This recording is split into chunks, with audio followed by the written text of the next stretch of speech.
Perlu saudara tahu bahwa setan juga percaya Yesus, setan juga menyembah Yesus, tapi setan tidak pernah bertobat.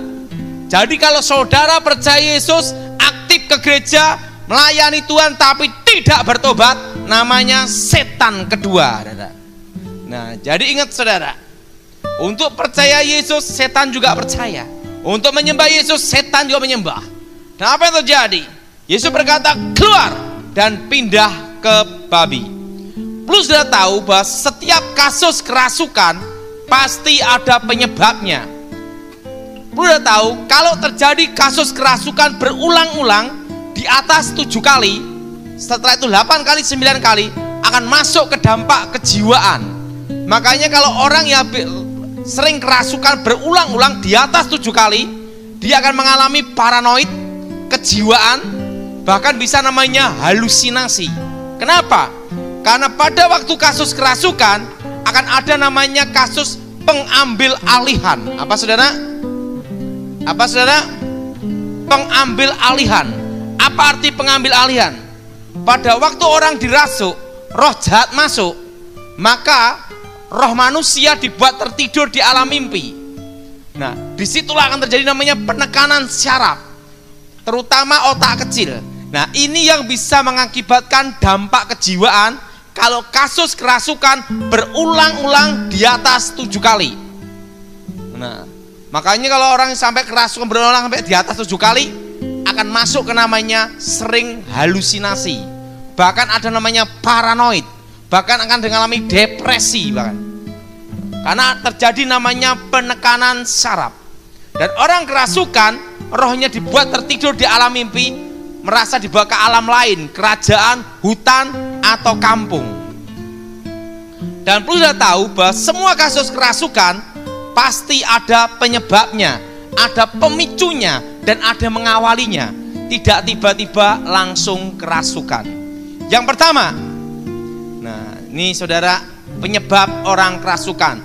Kalau orang mempercayai, meyakini ada hubungan antara orang mati dan orang hidup, komunikasi antara orang mati dan orang hidup, maka orang tersebut akan paling mudah untuk dirasuk. Makanya orang yang sering mimpi ketemu arwah-arwah yang sudah mati, itu paling mudah untuk dirasuk. Jelas saudara? Nah, makanya rata-rata kalau orang bertapa itu seringnya ada di kuburan. Nah, tidak ada orang bertapa di diskotik bertapa. Tidak ada. Rata-rata orang bertapa minta sesuatu ke kuasa gelap selalu berhubungan dengan kuburan. Nah, dan itu adalah pemicu awal kasus kerasukan. Nah, yang kedua, orang yang takut setan itu paling mudah dirasuk. Jadi orang yang takut setan itu paling mudah dirasuk. Sudah perhatiin, rata-rata orang yang baru sadar pada waktu kasus kerasukan menunjukkan wajah ketakutan. Makanya orang yang takut setan ketemu setan. Nah, orang yang takut setan ketemu setan. Makanya orang yang berani setan tidak ketemu setan. Kenapa? Setannya tahu ditakuti pun percuma. Jadi orang yang takut setan pasti nanti bakal ketemu setan.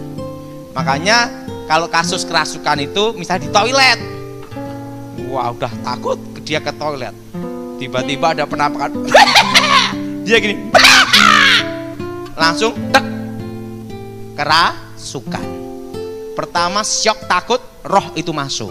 Makanya orang yang takut setan pasti ketemu setan. Jelas saudara? Nah, ngomong sama sebelahnya, dan kamu bukan setannya sendiri. Nah, yang ketiga, orang yang suka menyendiri. Nah, hati-hati itu.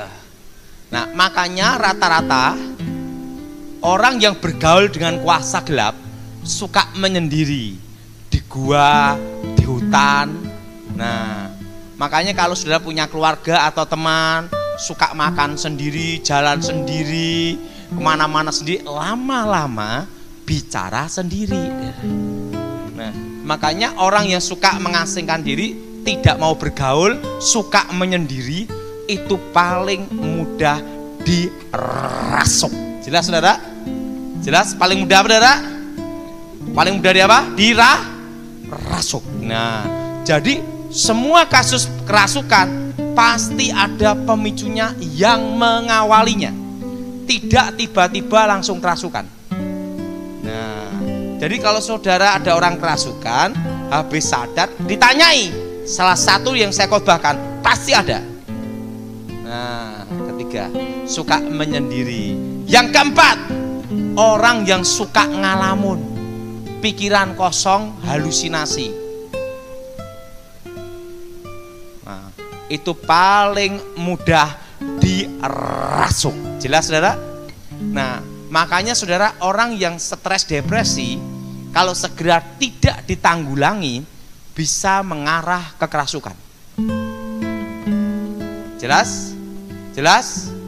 Nah, yang keempat, ingat saudara, jadi kalau orang suka ngalamun, pikiran kosong, itu paling mudah dirasuk. Kelima, orang yang suka melukai diri sendiri, mukul-mukul badan, nyabutin rambut sendiri. Saya itu membenturkan kepala, ngantemin dirinya. Nah, baru puas. Atau melukai orang, gebukin orang, baru puas. Itu ciri awal untuk kasus kerasukan. Jelas saudara?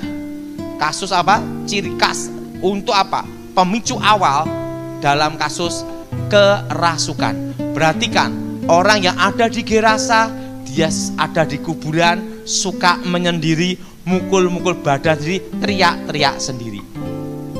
Nah, jadi ingat, kalau saudara ada teman atau keluarga, dia mengalami kasus kerasukan berulang-ulang di atas 7 kali, akan masuk ke dampak kejiwaan. Dan kalau tidak bisa ditanggulangin, tidak segera diatasin, maka akan mengarah ke sakit jiwa, gila. Tapi gilanya ini masuk dalam kasus kerasukan.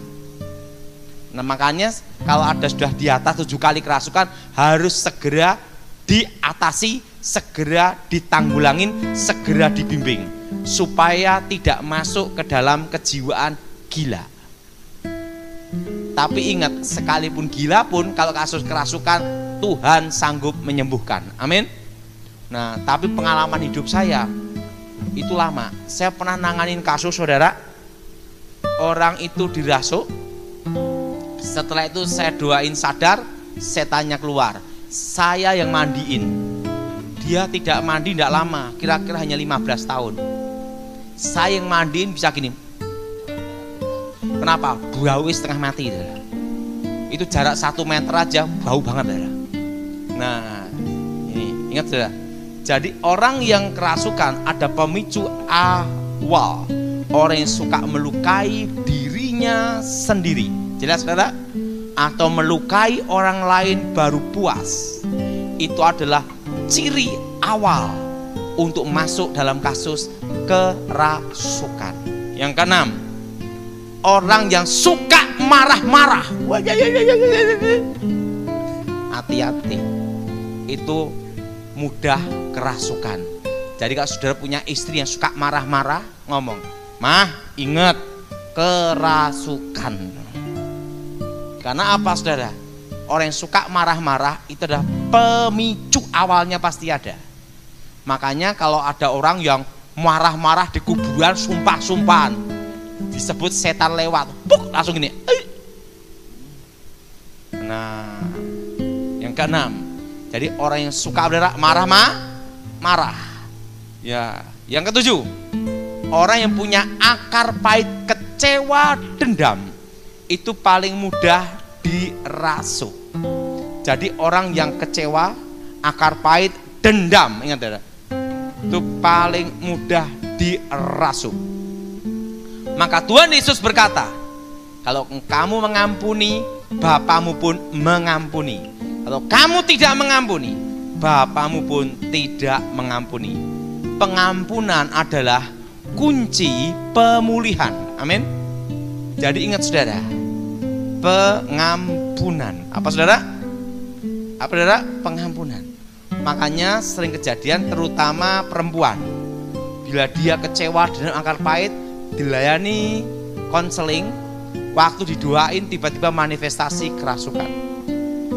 Jadi kalau saudara ada orang yang kerasukan, perhatiin, pasti ada pemicu awalnya. Jelas? Jelas? Dan ingat, kalau itu pembantu atau keluarga atau saudara sampai ada kerasukan di atas 7 kali berulang-ulang, maka akan mengarah di kejiwaan. Jelas saudara? Akan terkena dampak psikologisnya. Kenapa? Karena ada penekanan saraf pada waktu roh itu masuk. Nah, itu paling mudah untuk dirasuk. Makanya orang kena guna-guna itu, Pak, kok suami saya kok bisa kena guna-guna pelet tuh gimana? Pasti dia main-main dengan dosa. Artinya apa? Pasti ada pemicu awalnya. Dia pasti suka main perempuan dulu. Begitu suka main perempuan, kebetulan perempuannya punya ilmu guna-guna, masuk itu saudara. Nah, makanya kalau laki-lakinya, suaminya tidak suka main perempuan yang macam-macam, artinya tidak berzina, dia tidak akan kena. Kenapa? Karena tidak ada pemicunya. Jelas saudara? Nah, jadi semua kasus kerasukan, orang kena guna-guna, pasti semua itu ada pemicunya. Nah, makanya orang yang suka iseng-iseng itu hati-hati.